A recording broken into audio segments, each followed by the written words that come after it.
নমস্কার, আমি সমৃদ্ধ নিয়ে চলে এলাম আরও একটি সত্যি ঘটনা এবং গল্পের ভাণ্ডার নিয়ে।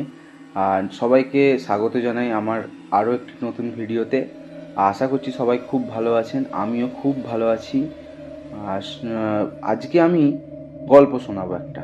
আজকে ইন্টারেস্টিং গল্প আছে একটা, যেটা হচ্ছে পাড়াগাঁয়ের, আপনারা জেনেই থাকবেন যে নিশির ডাক, যেটা রাত্রেবেলা বেশি রাত হয়ে গেলে বাড়ি ফেরার সময় কিছু কিছু লোকেরা এই নিশির ডাকের আক্রান্ত হয়। আগে তো পাড়া গাঁয়ে সাধারণত হয়েই থাকতো এই জিনিসটা। মানে নিশির ডাকটা ধরুন কীরকম, নিশির ডাকটা হয় এরকম যে ধরুন আপনি কোথাও থেকে বাড়ি ফিরছেন রাত্রেবেলা, বহু রাত হয়ে গেছে, আপনার নাম ধরেই কেউ প্রচুর দূর থেকে একটা ক্ষীণ স্বরেতে আপনার নাম ধরে আপনাকে পেছনে ডাকছে। এটা তখনকার দিনে একটা কমন জিনিস ছিল যে নিশির ডাক পেছনে থেকে সাড়া দেবে একজন, মানে সে আপনার নামটা জানে অলরেডি এবং আপনাকে সে পেছন দিক দিয়ে সাড়া দেবে, এবং যদি আপনি তার দিকে একটু হলেও আকৃষ্ট হয়ে পেছন দিকে তাকান তাহলে সে আপনাকে পুরো বশে করে নেবে। এই হচ্ছে নিশির ডাক। এই ধরনেরই কনসেপ্টগুলো আগে ছিল। তা আজকে এই নিশির ডাক নিয়ে একটা ঘটনা শোনাবো।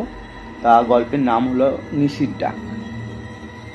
সন্ধ্যা নেমে এসেছে, চারিদিকে জোনাকির আলো টিমটিম করছে আর ঝিঁঝি পোকার একঘেয়ে ডাক শোনা যাচ্ছে। গ্রামের মেঠো পথ ধরে হেঁটে ফিরছিল অনিকেত।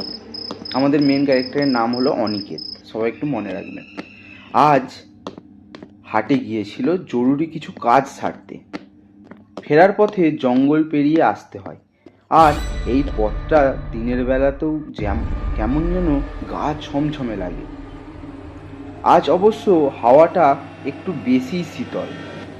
অনিকেত তার গায়ের চাদরটা আর একটু টেনে নিল।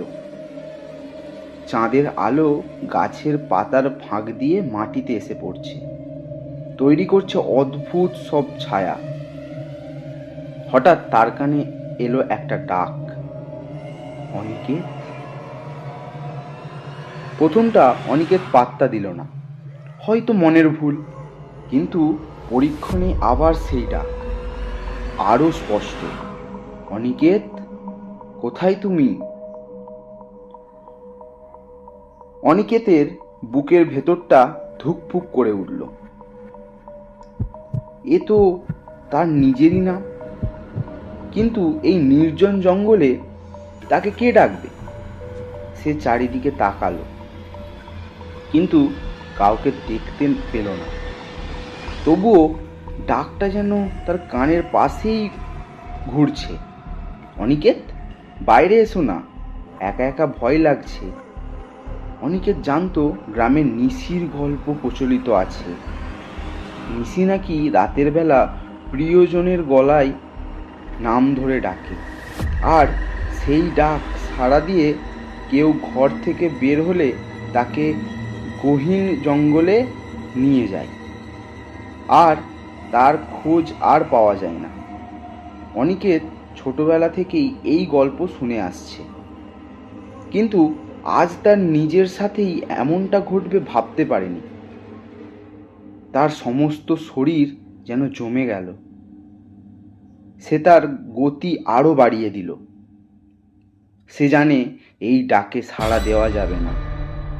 সে চোখ বন্ধ করে জোরে জোরে হাঁটতে লাগলো, যেন কানে কিছু শুনতে পাচ্ছে না। মানে সে মনোভাব দেখালো এমন যেন সে কিছু কানে শুনতে পাচ্ছে না, কিন্তু ডাকটা যেন ক্রমশ তার কাছে চলে আসছে। অনিকেত, একা থেকো না, এসো আমার কাছে। অনিকেত প্রায় দৌড়াতে শুরু করলো। তার মনে হলো কেউ যেন তার পিছু নিয়েছে। একটা শীতল দীর্ঘশ্বাস তার ঘাড়ের কাছে অনুভব করলো। শিরদাঁড়া দিয়ে হিমেল স্রোত বয়ে গেল। সে জানে পেছনে তাকালেই হয়তো কোনো ভয়ঙ্কর কিছুর মুখোমুখি হতে হবে তাকে। অবশেষে দূর থেকে তার গ্রামের দু একটা বাড়ির আলো দেখা গেল। অনিকেত হাঁপাতে হাঁপাতে বাড়ির দিকে ছুটল।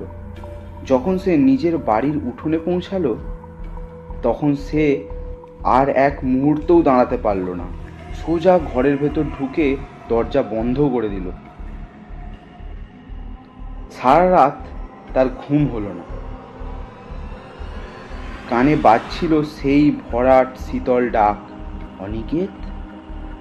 সে বুঝতে পারছিল আজ যদি সে সেই ডাকের সাড়া দিত তাহলে হয়তো আজ সে আর ফিরে আসতো না। নিশি আজও জঙ্গল পেরিয়ে তার অপেক্ষায় ছিল। এই ছিল আমাদের এক নিশির ডাকের গল্প। আমাদের মেন ক্যারেক্টার ছিল অনিকেত, আর খুবই ভয়ঙ্কর এই নিশির ডাকটা। মানে যারা হয়তো আমার শ্রোতাদের মধ্যেই, মানে আমার অডিয়েন্সদের মধ্যে কেউ হয়তো এই নিশির ডাকের শিকার হয়েছেন কখনো হলেও। যদি হয়ে থাকেন কেউ তাহলে কমেন্টে জানাবেন আমাকে অবশ্যই। আর আরও একটি কথা বলে রাখি যে এরকম ভৌতিক ঘটনা শোনার জন্য, ভৌতিক ঘটনা এবং আমি গল্প, এইটা যেমন আজকে আমি একটা গল্প শোনালাম, আর এরকম ভৌতিক ঘটনা এবং গল্প শোনার জন্য আমার চ্যানেলটিকে সাবস্ক্রাইব করবেন এবং বেল আইকনটিকে অল করে রাখবেন। তাহলে কি হবে, আমার যে কোনো ভিডিও শেয়ার করার তৎক্ষণাৎ আপনার ফোনেতে নোটিফিকেশান পৌঁছে যাবে। আর যদি আপনাদের সাথে কোনো সত্যি ভৌতিক ঘটনা বা আপনাদের যদি মন মতো কোনো গল্প আপনারা লিখে থাকেন ভৌতিক দিক থেকে, তাহলে আমার চ্যানেলের বায়োতে ফেসবুক এবং ইনস্টাগ্রামের চ্যানেলের লিঙ্ক দেওয়া রয়েছে। আপনারা ওখান থেকে আমাকে ডিএম করে অথবা মেসেজ করে পাঠিয়ে দিতে পারেন আপনাদের লেখা গল্প বা আপনাদের সাথে ঘটে যাওয়া ভৌতিক ঘটনাগুলিকে। আমি চেষ্টা করব আমার ইউটিউব চ্যানেলে সেটিকে আপলোড করার। তাহলে আজকের ভিডিও এই পর্যন্তই। সবাইকে জানাই ধন্যবাদ আমার এই ভিডিওটিকে দেখার জন্য।